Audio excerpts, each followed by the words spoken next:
Yeah. 1 2 1 2. Game over. Game over. Yeah. They never seen this coming.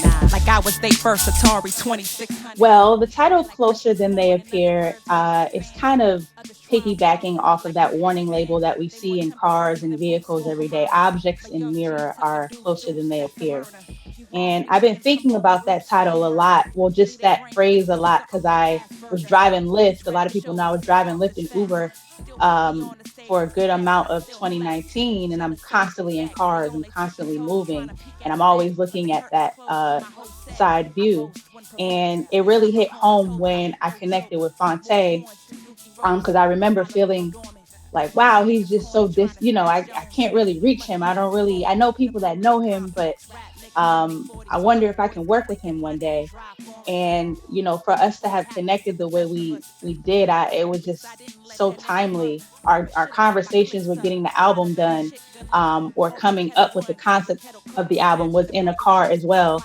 So it was so many parallels. So not only Fonte as being that object, but I looked at myself as well and realized how closer I was to certain things and opportunities than I thought too, than it appeared to be. So it was a motif in a way of a lot of things, a lot of different people and circumstances that appeared to be closer. So it's an affirmation, it's a positive thing, and hopefully, can foreshadow a lot of things to come 2020.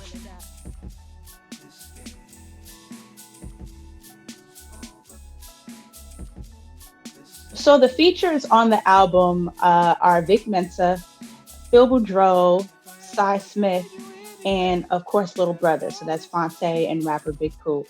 So dope to have all those people on the project. And it just really kind of shows the range, even within the features per se, of my taste and how I can collaborate with different sounds, different types of artists. I would say for the future, people I want to collaborate with, I really want to collaborate with the producer Pomo. Would really love to kind of dig back deep into my dance bag. I don't really have a lot of those in my catalog, and I really like his style as a producer. And I've been wanting to collaborate with Stokely forever. Stokely, the vocalist of Mint Condition. So that would be dope. And it's so me, just outside the box. Doing something with an artist such as Stokely would be incredible for me. Complete my rider. When I drop speech of fire, make sure a leech won't eat nor bleed me drier. Before you see me Yeah, I retire. have a diverse palette of the different things that I do and have interest in across the musical spectrum. But I started off kind of like, typically a child in the church, just a kid in the church singing gospel music, and would kind of tag along with, all the musicians in the church trying to learn how to play drums, keys, and all those things. And it definitely rubbed off on me. I started playing around with keys and bass, but drums is what I really honed into as far as like the actual instrument. And I went to Berkeley, kind of similar to a joint enrollment program, which was called the City Music Program. And that's where I studied voice, vocals, and drums. So I was really kind of just taking drum lessons. Rest in peace to John Blackwell. He was giving me lessons, and I had a lot of mentors and big brothers as well. But vocally, I was, taking theory and performance classes. But then hip hop, was another part of me that I didn't really see a lot in my hometown, like as far as people really deep into hip hop until I was around the Berkeley scene and saw it with a live band and musicians on stage. Young me, like I wasn't all the way into the roots and stuff yet. I was too young, so to see that happening at Berkeley, I was all in to becoming an MC. So the palette was all the way spread with the jazz, the DJing a little bit too. When you go to a music school and you're around everything and you're that age, you start to play with everything and you start to just try and experience everything. So I think those formative years really in high school was where everything kind of was bubbling until I start performing on a regular basis, and that's where people see it.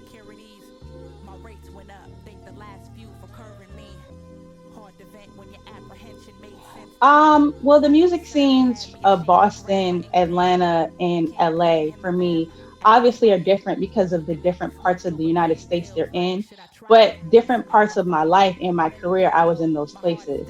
So I think my perspective on the scenes is really kind of morphed into how old I was and what I was doing, where I was able to go, what I was able to do. Boston was really the educational space. You know, shouts out to my big bro Radar Ellis, and of course, like I mentioned, the gospel scene. Like it was really the learning ground. Like that was the soil for me. The underground scene, as far as performing, was I was doing a lot of open mics and I was singing a lot. That was where you would catch me kind of doing my neo soul vibes. So the scene was very eclectic, but jazz I think influence for me. That was the only place I was really allowed to go at 18, 17. Shouts out to Wally's historical venue in Boston. Atlanta was where I came into being Lyric Jones. That's where I formed a name for myself. That's where I was going to all the venues, like Apache Cafe, the basement, putting my own shows together. So the real sharpening my steel was Atlanta. Um, a lot of family oriented ideals as far as the way I was kind of ushered up in the hip hop scene. It didn't feel like I was in quote unquote Atlanta. I felt like I was in New York and Boston within Atlanta, with a lot of Atlanta history. So that was really where I got to become the artist I am, I would say. Atlanta really made lyric. Um, LA, I would say the LA scene is very DJ based for me. So this is where I really started to form a lot of relationships with one of the other elements of hip hop, the DJ. Going to a lot of parties and seeing how respected the curator or the selector is in LA wasn't too much of what I saw in Boston and in Atlanta. The artist was the forefront. It was very DJ based out here, so it I think shaped my ear to want to curate more and select things more in the LA scene. So definitely different parts and different age groups for me. College was Atlanta. I'm a whole in my late 20s and 30s in LA, and I was a teenager and child in Boston. So it's a different point of view.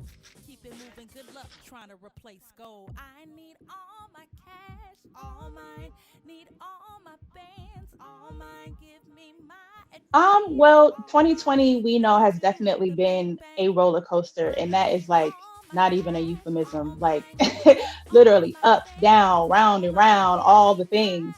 And for me, I think a lot of my goals and things that I wanted to do, fortunately didn't really have to do with me going anywhere.